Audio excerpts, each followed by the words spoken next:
Now listen, y'all seem to love when I tell y'all my business here. Yeah. So today, I decided that I wanted to share with y'all a very intimate story, about me and something that went on a couple of years ago, and it actually has to do with publishing. I can laugh about it now. But I ain't think it was cute before. In Philly too, like I was getting my master's degree. And I'm not going to say what school it was. I'm not even going to say, like, I'm not going to name names because, this story is crazy. I feel like, drugs is involved or whatever. I wasn't doing no drugs. Cause y'all know I've been big my whole life. And everybody know the number one rule of the streets. You can't be no overweight crackhead. Don't nobody know no overweight crackhead. Like, if you know the streets, you know. Like, if you grew up around crackheads, you can't be no overweight crackhead. So I don't want y'all to get excited and be like, oh, James is telling a crack origin story. This is plus size Snowfall. No, this is not no plus size Snowfall. But anyway. So basically, I was getting my master's degree, and there was one last class that I was taking, one of my last classes. And this class was called Publishing Industry or something like that. Publishing workshop, some mess like that. I don't know.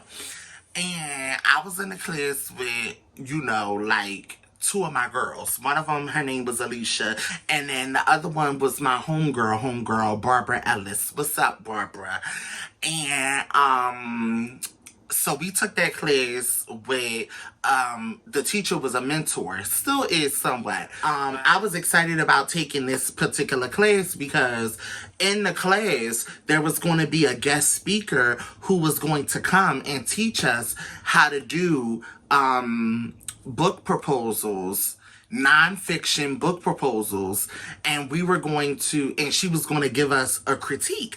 And I think the editor was my professor's editor at her publishing house. So I'm like preparing for this. Like, but 5 minutes into the class, I'm starting to feel crazy. Like, I'm starting to feel sick. I don't know what's going on.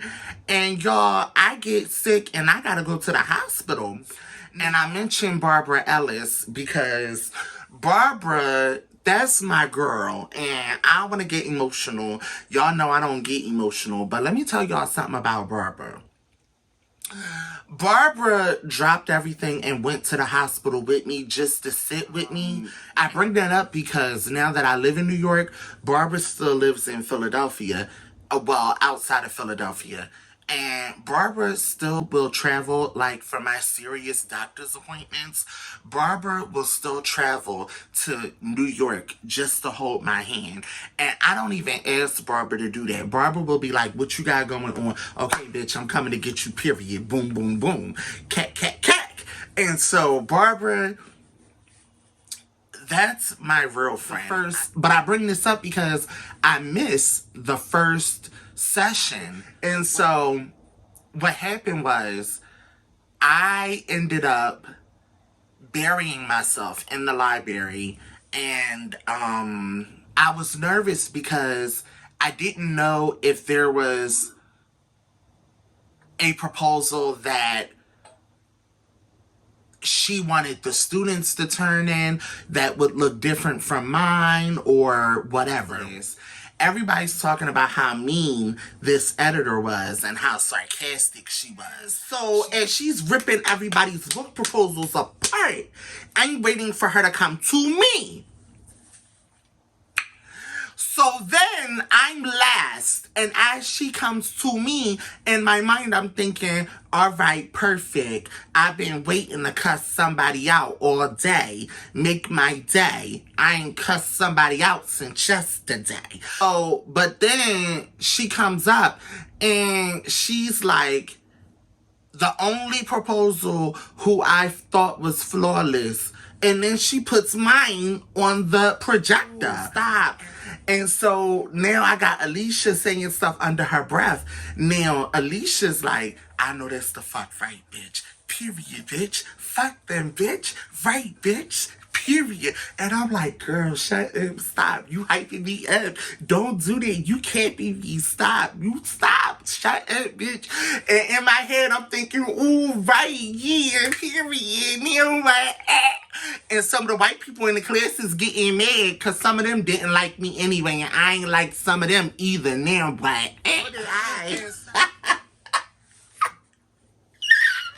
and so she was like, you need to get a literary agent. She was like, you really need to get a literary agent. And I was like, oh, girl, for real? Is you serious? Oh. She was like, you need to get a literary agent. She said, we want to make an offer. We want to make an offer. You need to get a literary agent. And I'm like, ooh. And everybody in the class is looking like, this big black bitch. They ain't say that. But that's how I felt like they wanted to say it. So, a literary agent is somebody who represents you to get the publishing deal. So here, I woke up one morning, 2 days after that class, and I had an email inbox full of offers from the top 10 literary agents in New York. There was one agent who came highly recommended, I'm not going to say by who, that she was a partner with another agent who together ran a literary agent firm who represented several authors. And together they had several New York Times best-selling authors under their umbrella. Growing up in the hood, it was, you know, if this one vouches for you, you're cool. I don't care how big and important these people are. If this one know you and I know her and I'm cool with her, if my mans and them say they good with you, I'ma rock with you. So that's basically what happened with me and this literary agent. So I ended up signing with old girl. We gonna call her old girl. So, as you can see, I was grinning. I was a lot younger, naive. I thought it was going that was just going to be it. Like, I thought, I thought it was going to be, like, all about the Benjamins, baby. Like, what? And not even a week later, I get an email from old girl, and the email says that she broke from her partner and that now she was creating her own literary agency separate from him. But come to find out, all them New York Times best-selling authors and all them famous books that she and him represented, they were all his clients.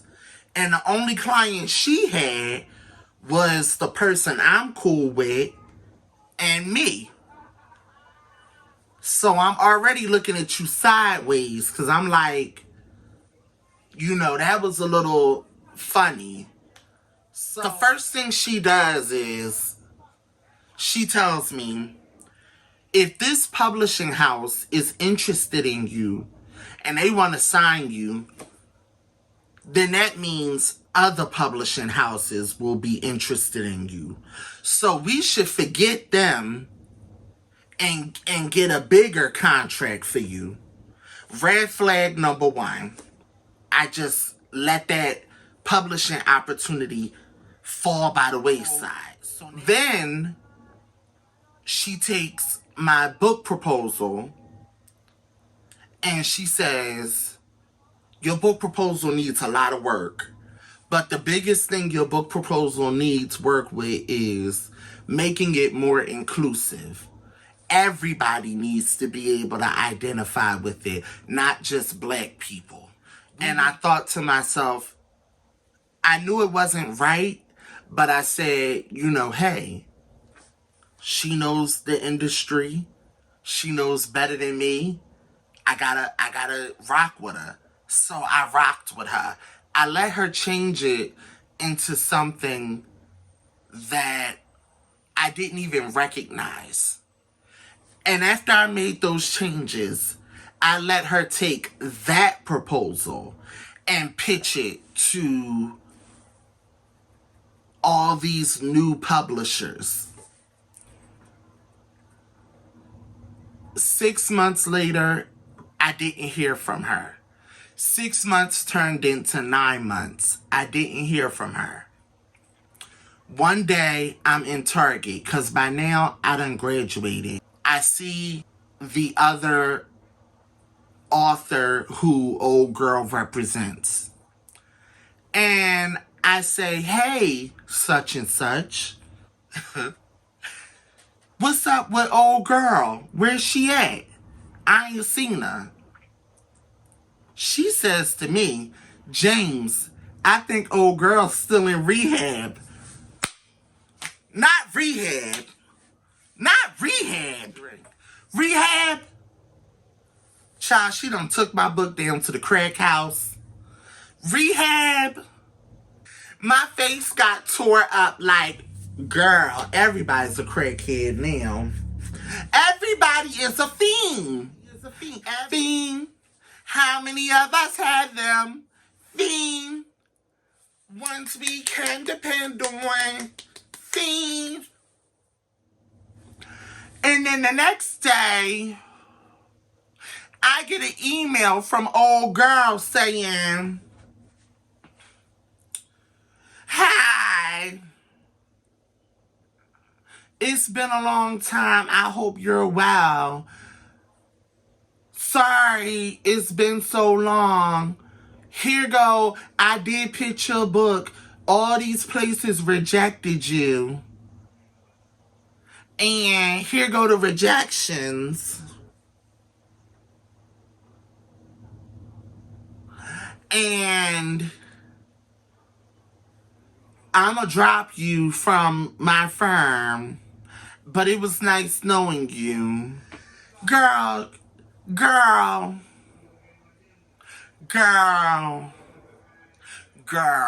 I don't believe it was her fault at all. It was my fault. And I take full responsibility for it. And I'm going to tell y'all why.